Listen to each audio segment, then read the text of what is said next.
Let's be honest, most of us have had that moment where you're a few hours deep into a gaming session. Maybe you've just finished a big mission or wrapped up a boss fight, and suddenly it hits you. What am I doing? I could have been productive, I could have gone to the gym, I could have learned something, I could have fixed something or built something. That sinking feeling, guilt. Like, gaming is this unproductive, passive escape. And the thing is, that feeling doesn't just come from nowhere. It's built into our culture now, into our routines, and the way that we measure value in adulthood. So let's break down exactly where this guilt comes from, because if we understand it, we can start to dismantle it. The modern world runs on output.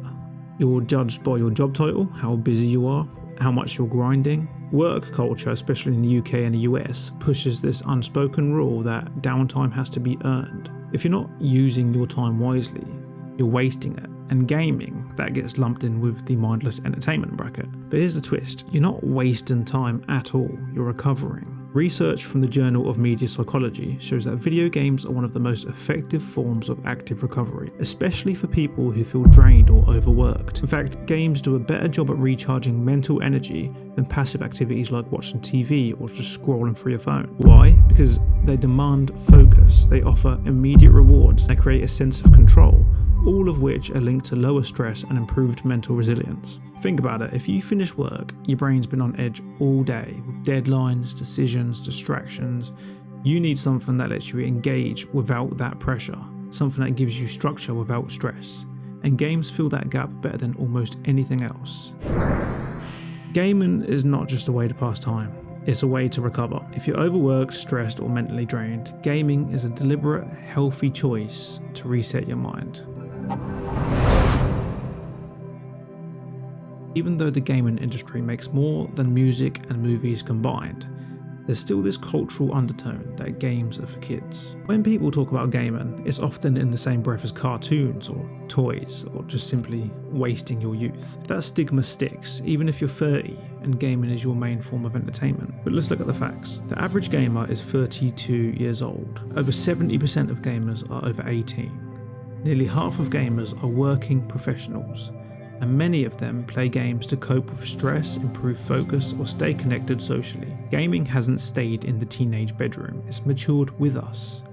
We're now playing narrative epics with 100-hour runtimes, games that explore trauma, grief, politics, philosophy, games that require decision-making, logic, skill, planning. Nobody looks at a 30-year-old who reads sci-fi books or watches 3-hour films and says, "Isn't that a bit childish?"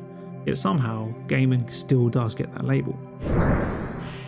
That guilt that you feel, a lot of it is cultural baggage, but the stats show that gaming is not just for kids, it's the dominant art form of our generation, and you're not alone in enjoying it. Here's the thing, we're taught to measure value by output. What did you produce? What did you earn? What did you achieve? But gaming is rarely visible. You can't show it off in the way that you can show a gym body off or a home project. So it's easy to look at your gaming hours and feel like they've amounted to nothing, but that's a complete lie. Because games don't give you external value, they give you internal value. They give you focus, challenge, mental stimulation, structure and flow, a sense of mastery, and most importantly, they give you joy. Psychologist, well, I'm not going to try to pronounce that name, but it's on the screen for you to give that a go. Anyway, they coined the term flow state, that feeling of being totally immersed when time disappears and your brain is firing on all cylinders. Gaming is one of the most reliable triggers of flow state. That's not a waste of time, that is peak mental function. And if your mental health, mood and motivation improve after a session, well, that's real value, isn't it? Even if it's invisible. Just because you can't show it doesn't mean it isn't valuable. Gaming trains your brain, it improves your mood, and it gives you meaningful internal rewards, and that counts. So yeah, it's easy to feel like gaming is a waste of time, I get it, but that feeling isn't based on any kind of truth. It's based on outdated ideas, cultural pressure, and a world that constantly tells you to do more. But here's the truth, gaming helps you rest, gaming connects you to stories, gaming makes you feel something. So, in my opinion, gaming matters. If gaming really was just a waste of time, if it truly had no value, then explain this. Why is it the biggest entertainment industry in the world? Because that's what it is. Gaming now makes more money than movies, TV and music combined. Not just sometimes, but every single year without fail. Let's start with the numbers. According to Newzoo's Global Games Market Report from 2024, the video game industry is worth over $184 billion, projected to cross $200 billion within the next year. Now compare that to the global movie industry at $80 billion, the global music industry at $30 billion, and Netflix's 2023 revenue $33 billion. In other words, we spend more on games than we do on all other media. And it's not just casual mobile stuff. AAA console game and premium PC titles, narrative adventures, complex RPGs, that's where a huge chunk of this money goes. People aren't buying games just to pass time. They're buying them because these games mean something. Look at the record-breaking launches. So you got Grand Theft Auto 5, which earned $1 billion in 3 days. Oh, it's raining. The Last of Us Part 2, which sold over 4 million copies in a weekend. Elden Ring hit 20 million units in under a year. Baldur's Gate 3 won Game of the Year, with a player base rivaling major Netflix releases. This isn't just a big business, it is literally a culture. You are part of the largest entertainment movement on Earth. That's not a coincidence, you're not wasting time, you're part of a global experience. For a long time, people treated games like disposable toys, but over the past decade, that has changed dramatically. We now see video games taught in universities, dissected in cultural journals, awarded at mainstream shows, and studied as art. In 2012, the Smithsonian hosted The Art of Video Games, which featured Mass Effect, BioShock, Shadow of the Colossus, and The Legend of Zelda. In 2020, The Last of Us Part 2 won Game of the Year, Best Narrative, and Best Audio Design, categories once dominated by films and TV. Game narratives are now compared to classic literature. Design is compared to architecture. Soundtracks are performed by live orchestras around the world. And games aren't just storytelling tools either, they're empathy machines. In Hellblade: Senua's Sacrifice, you experience psychosis through the eyes and the ears of the character. In Papers, Please, you're a border guard making moral decisions in a dystopian regime. No other medium immerses you quite like this, not even film. Games aren't just games anymore. They're literature, they're art, philosophy, psychology, design, music, narrative, all fused into one.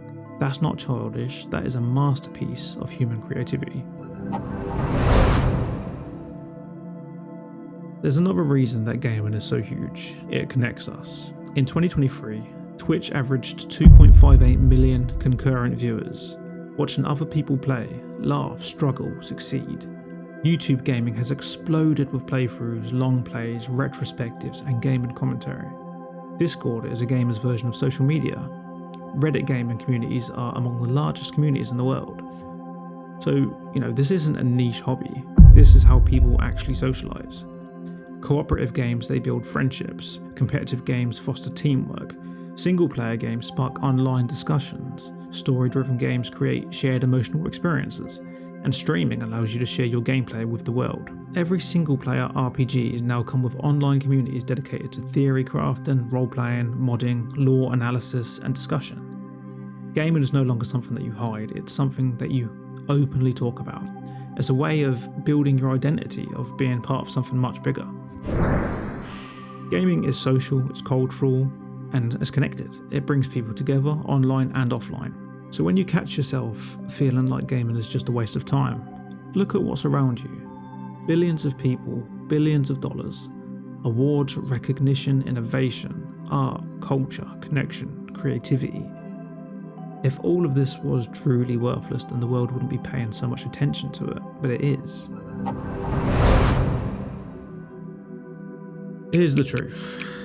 Stats and figures aside, you have one life, and your free time, the hours that aren't claimed by work and responsibilities, that time belongs to you. Gaming isn't a waste of that time. You're doing something that makes you feel joy, presence, peace, whatever it is that you get personally from games, and that is enough. The need to justify your hobbies, to make them productive or educational or profitable, that pressure doesn't come from you, it comes from a culture that doesn't value rest unless it's earned. But here is your permission. You don't need to earn it, okay? You don't need a reason to play. You don't need anyone else to approve. You don't need to feel guilty for doing something that you love. This is your time, this is your life. And if gaming brings you peace, meaning, or just a bit of happiness at the end of a long day, then what on earth is the problem? Listen, life is about making memories, okay? And memories, they either come from joy or trauma most of the time.